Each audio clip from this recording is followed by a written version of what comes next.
انسانیت دوسرے کی تکلیف میں اس کے ساتھ کھڑے رہنے کو کہتے ہیں، صرف اپنے مطلب کے وقت نہیں۔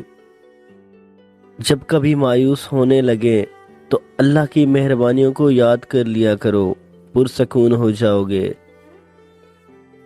ہر چیز کی قیمت وقت آنے پر چلتی ہے، برا وقت آنے پر فری میں ملنے والی آکسیجن بھی اسپتال میں مہنگے داموں میں بکتی ہے۔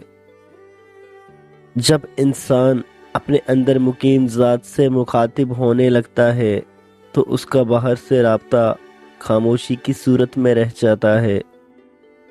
میںڈک کو چاہے سونے سے بنی ہوئی ایک کرسی پر ہی کیوں نہ بٹھا دیں، اس نے چھلانگ لگا کر واپس دلدل کی طرف ہی دوڑ لگانی ہوتی ہے۔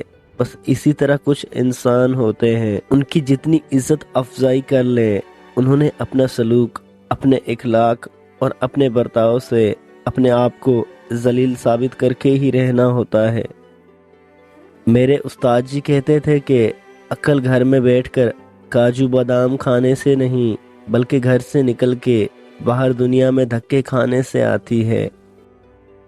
بعض اوقات آپ کا وہ رب، وہ پاک ذات، وہ اپنے وعدوں کو پورا کر دکھانے والا آپ کے اندر یہ احساس ضرور پیدا کر دیتا ہے کہ اس کے ہاں دیر ضرور ہے پر اندھیر نہیں۔ وہ دعاؤں کو سنتا بھی ہے اور قبول بھی فرماتا ہے۔ بس تم اپنا یقین اور ایمان تو گہرا رکھو، وہ آپ کی تب دعا قبول فرمائے گا جب آپ خود بھی اپنی کی ہوئی دعا کو بھول بیٹھے ہوں گے۔ لیکن وہ تو اللہ پاک ہے، اپنے وعدوں کو ضرور پورا کرتا ہے، وہ بھولتا نہیں۔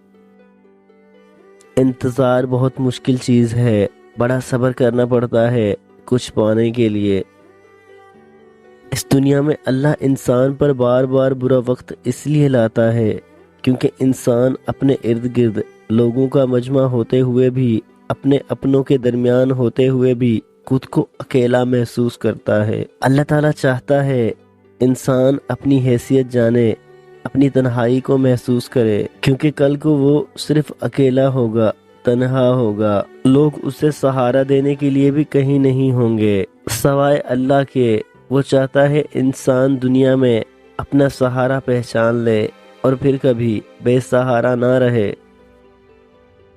عزت وہ راز ہے جو ہمارے اور خدا کے درمیان کا معاملہ ہے۔ عزت وہ نہیں ہوتی جس کے ذریعے دنیا کی طرف سے آپ کو شاباشی ملتی ہے، یا عزت وہ نہیں جو دنیا دیکھتی ہے، بلکہ عزت وہ ہے جس میں آپ کا قلب مطمئن ہوتا ہے۔